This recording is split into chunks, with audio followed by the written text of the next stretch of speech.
Thank you very much, Reverend Chung. This time we'll ask the Deputy Mayor from the Manchester Municipal Corporation, Councillor Irvin Facey, to come and give the welcome.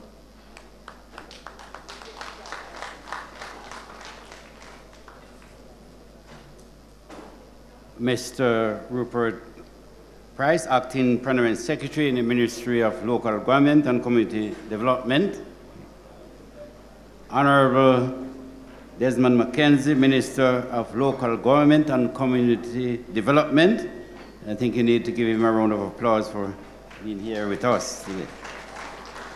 Reverend Anthony Chung, colleague councillors, Mr. Winston Palmer, Chief Executive Officer of the Manchester Municipal Corporation, representatives from the agencies to make presentations. I refer to Mr. Henry from the National Land Agency, Mr. Shortridge from the Jamaica Public Service Company, and from the National Solid Waste Management Authority, Mr. Audley Gordon. We also want to recognize other representatives from the other agencies, staff members of the Ministry of Local Government and Community Development, media representatives, Mr. Griffiths, our entertainer, ladies and gentlemen, all, a pleasant good evening to you all. Mine is the pleasure and privilege to welcome you and to greet you to this very special meeting, the second of which we had the first one yesterday evening in Christiana. I want also to extend greetings to our Minister of Local Government and Community Development, Honorable Desmond McKenzie, and his team. We want to thank you for taking time out of your busy schedule to be with us. And sir, your presence here this evening indicates the importance that you have placed on property tax collections. The Ministry of Local Government and Community Development, in collaboration with the Manchester Municipal Corporation, consider it necessary to meet with the citizens of Manchester this evening to discuss matters pertaining to property tax payment. Property taxes, as you know, are due on the first day of April in each year. This represents an important source of income for the Manchester Municipal Corporation. Our property taxes are used to pay for a range of property-related services, as well as to support the administration of the local authorities and for community development. These funds are used primarily, and these are the two main ones: solid waste collection and disposal, payment for the streetlight services, and others such as maintenance of parks and gardens, general civic improvement, the funding aspects of the corporation administration, and to some extent, rehabilitation of our parochial road network. You will therefore understand that if we are to collect your garbage on time, pay the street lights, bills, maintain the parks and gardens, it is of vital importance that you pay your property tax in full and on time. We have to face the facts that payment of property taxes in Manchester is not as good as it should have been. And please allow me to share the hard facts with you. Up to the 12th of August 2017, we have collected 42% of the amount targeted for Manchester, and that is close to 5 months. The truth is that presently, Manchester is in arrears of over $3 billion. This is a serious situation, and this is why we are here this evening to sit and have a face-to-face discussion with you and to work out a solution, as we must increase our property tax collection. We have recognized the challenges that you, our customers, have to pay your taxes at the tax administration offices office in Mandeville. And so in an effort to serve you better, we have opened a new office for the Property Tax Department at the James Warehouse Complex. At this time, we are dealing with queries, and however, very soon we hope that at this facility we'll be able to do some collection of property taxes. Our communities will definitely benefit from the paying of property taxes. Let us all play our part. Ladies and gentlemen, we want to thank you for coming out to meet with us this evening, and I really want to commend you for the attendance that you have seen so far, and I think you deserve to give yourselves a round of applause for the attendance. This is going to be a very interesting and informative meeting, so I encourage you to relax, listen carefully, and ask your questions. This is so that at the end of this meeting, you can be fully cognizant of all the facts surrounding property tax collections in Manchester. Once again, I extend to you a very hearty welcome. God's blessings be with you all. Thank you.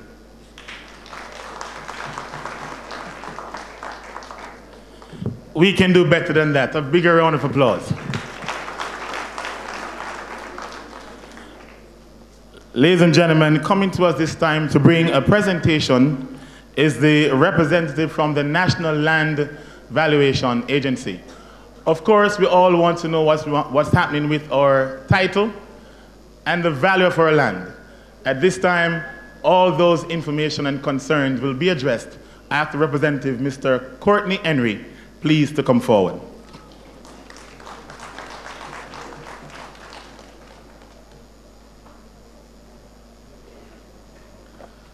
Good evening, Minister Mackenzie, members of the head table, and Manchesterians.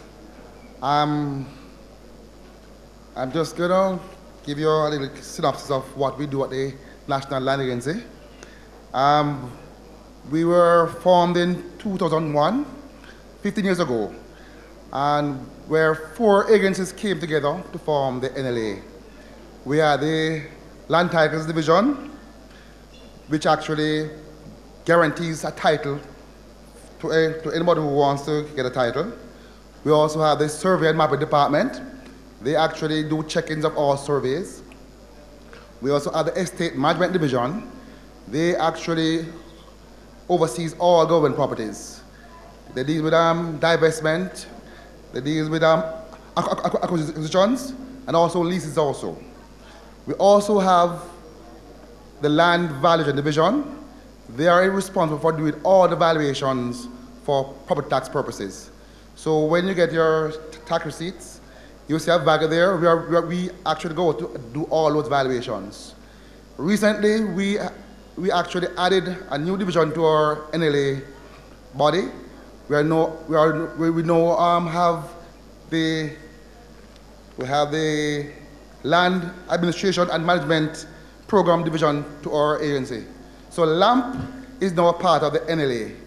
So LAMP deals with assisting you to get titles. Half of Jamaica has no titles, unregistered. So what LAMP is going to do is to assist persons without titles to get titles. So that office will also be in regions also. So we are actually currently at 5.5 Caledonia Road, and you may soon, probably the next month or so, you can come to our offices to deal with the titles matters also for LAMP. I'm gonna go explain to you briefly how we do our valuations. Jamaica has about 800,000 parcels of land, 800,000. And basically, we are asked to do a revaluation every 5 years, or as the minister directs us. The last revaluation was done in 2013. So therefore, we would have actually used all the resources to get all the lands in Jamaica valued. We're not able to inspect every single property. So what we do, we have a process called mass valuations, where we actually inspect one area, set standards for that area, and then apply by computer a value to all those areas. So it's done in a very short time, but because of the mass appraisal techniques, it is done. One of the reasons why we don't inspect every property, again, is because of the resources that we have. There's very little resources. But the Act provides for you to object to your value. If you feel that your value is too high, for whatever reasons, say the land has a gully, say it's very steep, you may object to the value. And then we'll come out to your land to inspect the property and maybe reduce the value, as the case may be. We also have other relief for property taxes. We have a relief called agricultural derating.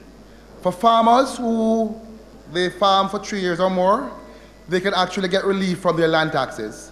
They basically apply on a form. I have the forms here. You apply on the forms and prove that you actually are doing agriculture for 3 years, and you'll get a relief of half of the taxes. We have other relief. We have a relief that relates to what we call statutory relief. So if your property is actually in a commercial zone, we may have valued your property as a commercial property. You may also seek relief also. Just want to tell you again that our valuations is only based on the land itself. We don't value the buildings. So your value is based on the site, what we call the unimproved value. So what you get on your notice is the land alone. We invite you all now to actually, you would have received your notices through the mail for your values, for your taxes. We invite you to actually send out your objections if you feel that the land is too high, you may object. We are available, as I said, at the office at 5.5 Caledonia Road, and we invite you to, any concerns you have, we invite you to come and talk to us. I will be available for questions afterwards, so thank you very much.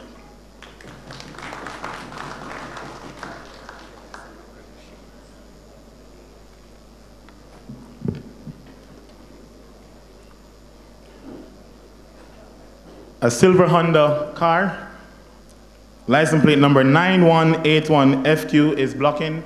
The person is asking you kindly to let them out. They need to leave urgently. That's a silver Honda 9181FQ. Of course, lighting is important to us. Many of us would not be able to see at night without the lights. So, street lighting is essential. At this time, we're going to be asking the representative from the Jamaica Public Service, Mr. Shortage, to come and do his presentation.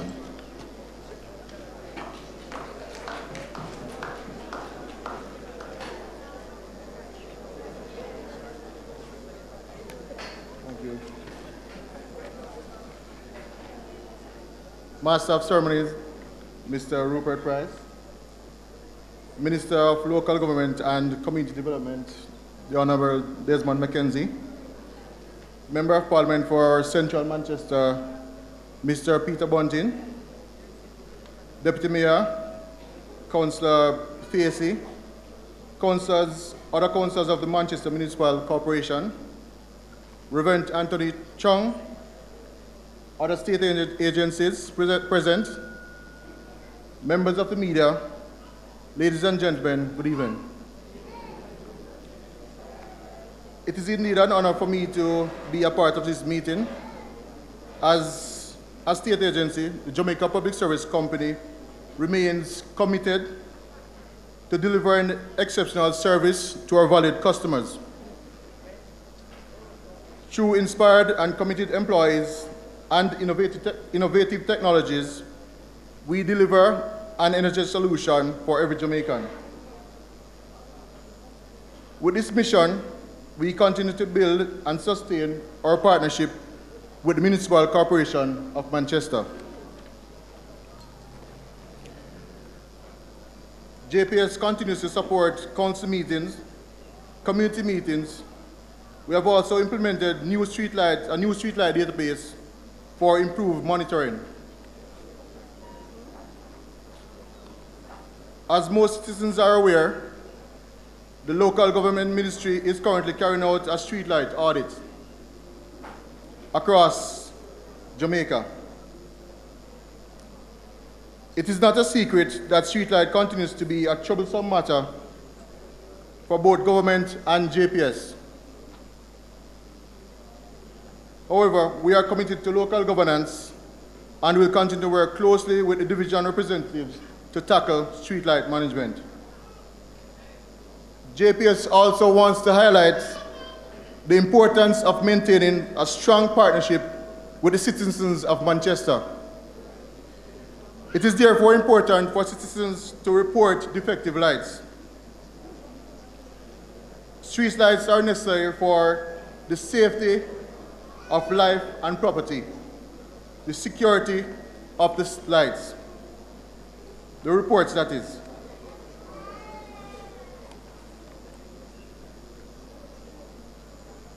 Our August year-to-year report shows that Manchester completed repairs to a total of 766 lights.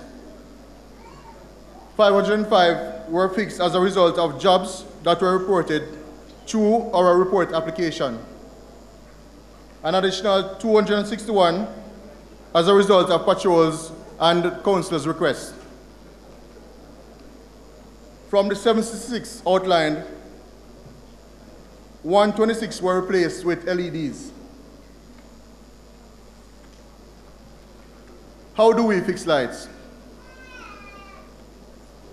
As mentioned before, the councillors make reports, so reports come through the municipality.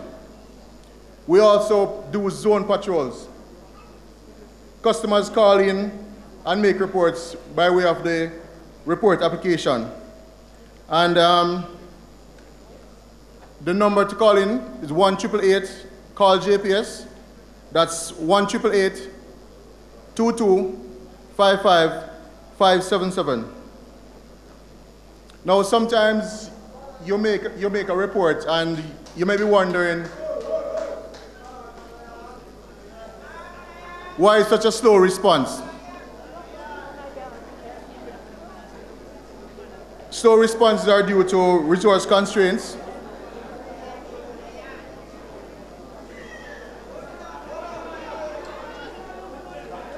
availability of material, inadequate information on reports, stolen lights that are as a result of frequent motor vehicle accidents, situations that are deemed counterproductive. And when I say counterproductive, I mean in terms of how the reports are submitted. So we might have a few lights in North Manchester, a few lights in South Manchester. It is not feasible for us to correct repairs by doing the back and forth fixing. The application for getting street lights. Application requests are made through the municipality. The parish council applies to the local government ministry.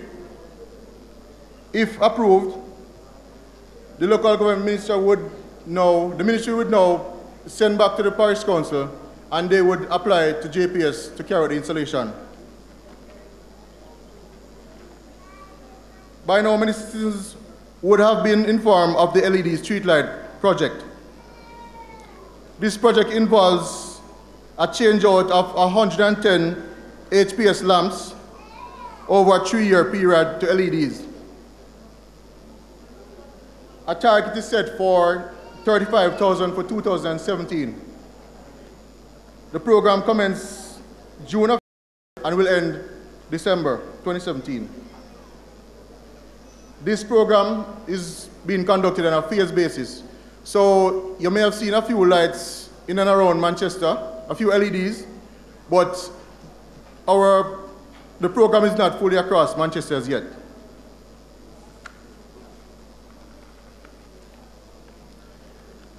JPS continues on the part of exercising an aggressive approach to vegetation management.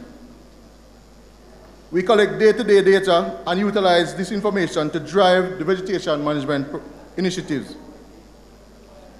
This data comes in the form of outage reports, patrol information, information passed on by customers. Our August year-to-date data reveals that we have done over 377 kilometers of vegetation management. This figure exceeds our target of 319 kilometers that was planned for all the circuits around Manchester.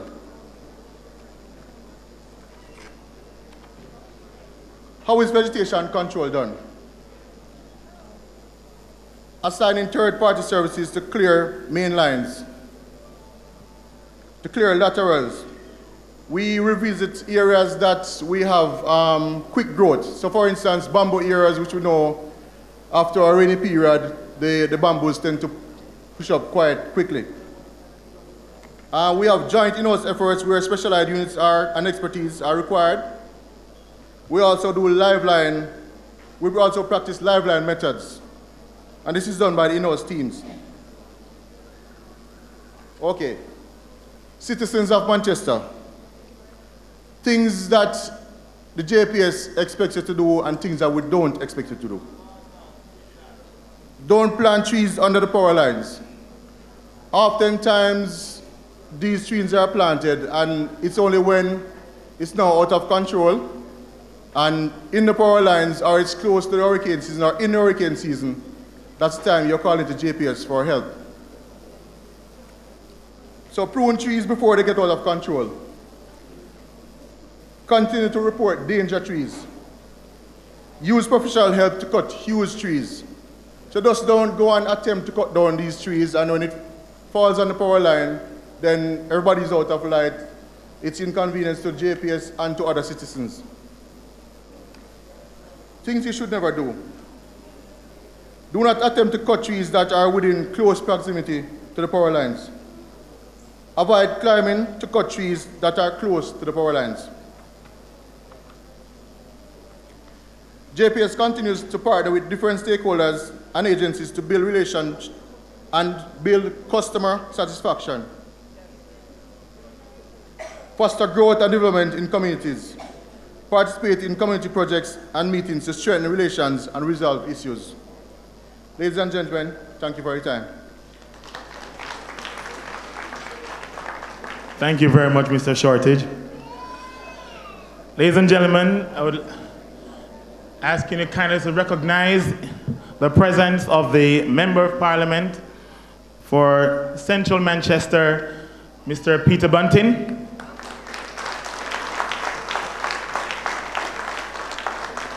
And also recognize in our presence the Member of Parliament for North East Manchester, the Most Honourable Audley Shaw.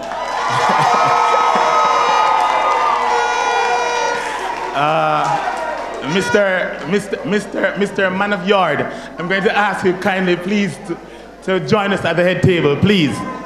Please join us at the head table, Minister.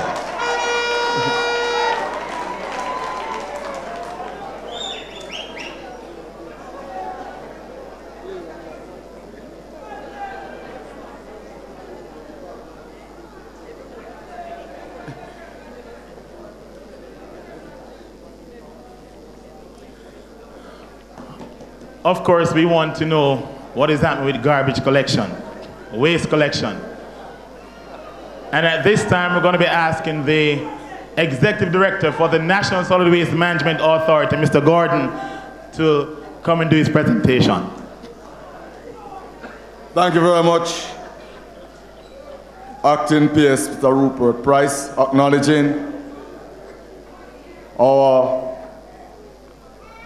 Member of Parliament from Central Manchester, Mr. Peter Bunting, Member of Parliament Shaw from North East Manchester, our Honourable Minister Desmond Mackenzie, and all distinguished on the platform, ladies and gentlemen, good evening. The NSWMA, by law, is charged with the overall management of solid waste in Jamaica. And management there means not just to collect it, but to transport it and to store it in an environmentally sound manner.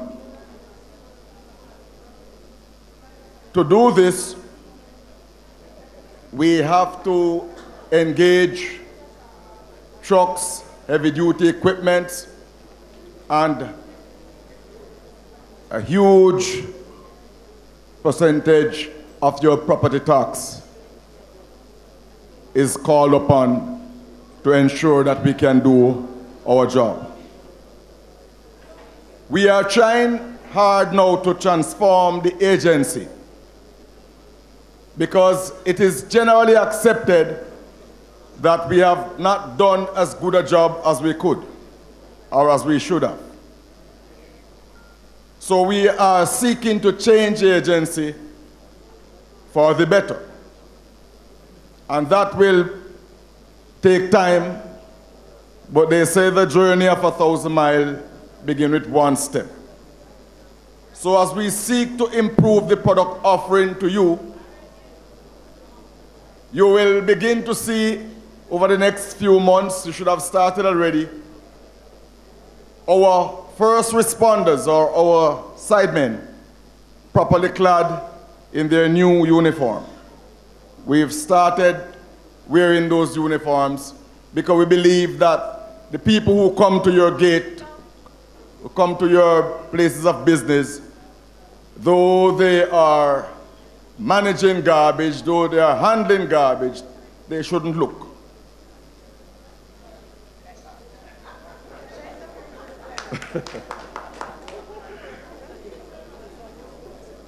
Manchester is a special parish to us. Why? Not only because Manchester houses the corporate offices of MSPM, which means that there are 3 parishes being run from your parish. Yours, Clarendon, and St. Elizabeth. And the head office for those 3 parishes right here in Mandeville. But you also help us to store garbage with one of our very important disposal site, Martins Hill, right just outside of the roundabout at the northern end of Mandeville.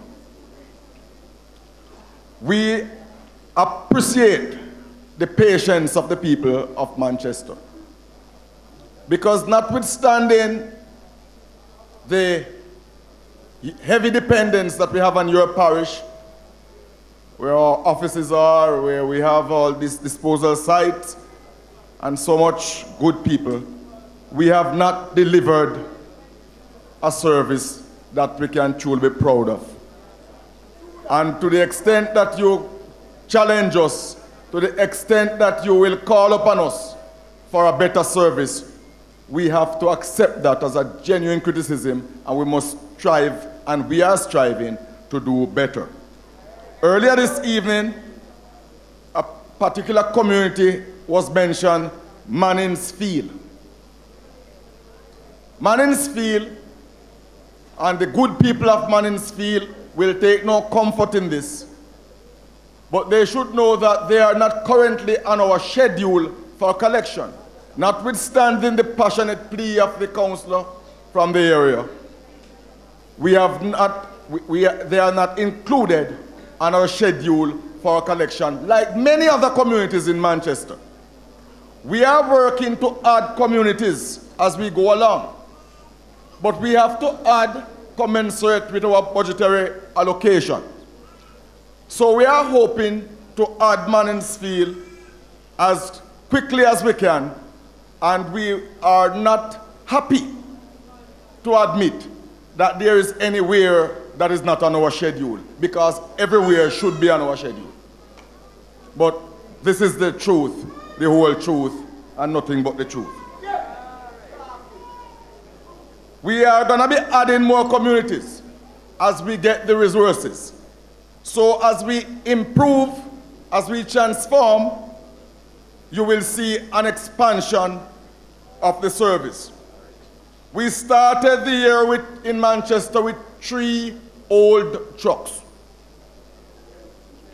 3 old trucks. God's good to us. We got some new Reynolds and we were able to add 2 new trucks. So we now have 5 trucks, 2 new, 3 old. You wonder why I stressed 3 old trucks? Because I must make the point that a lot of the times when we get the beating from you, it's not because we don't want to come, but because we have challenges with breakdowns.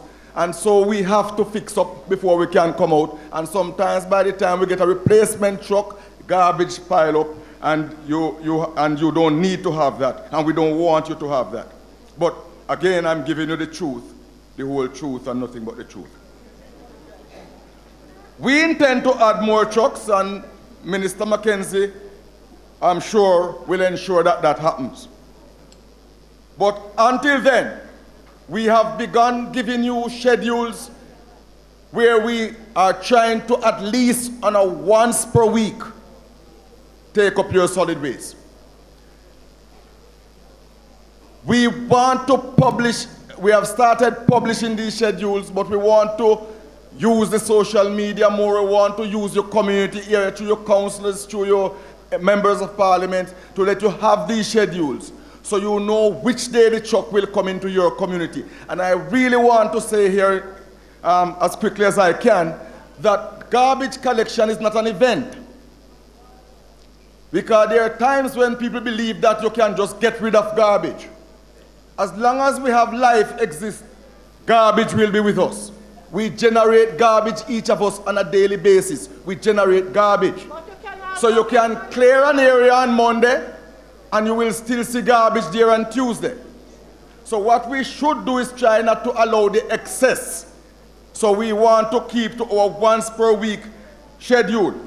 Now, if your pickup is Monday, it means you won't see the truck until next Monday again. So by it reach Friday, Saturday of that week, you will have a lot of garbage there, because the truck won't come until Monday. That is why we make this passionate plea right across Jamaica. We ask people to properly containerize their garbage. Package the garbage properly. If you have to double the bag, you double it. Tie the mouth of the bag. Put a piece of tape over the box to keep the garbage together. Things like your meat parts and all that should not be placed in the garbage and put out. That should be stored in your freezer until the day when your truck is coming. Help us to help you to do a better job. I always believe that some of us are not getting the full picture.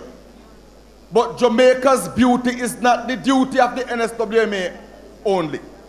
Jamaica's beauty is our collective duty. And I know the people of Manchester will play their part to ensuring that we have a clean parish. When I was a child, Mandeville was the cleanest town in Jamaica.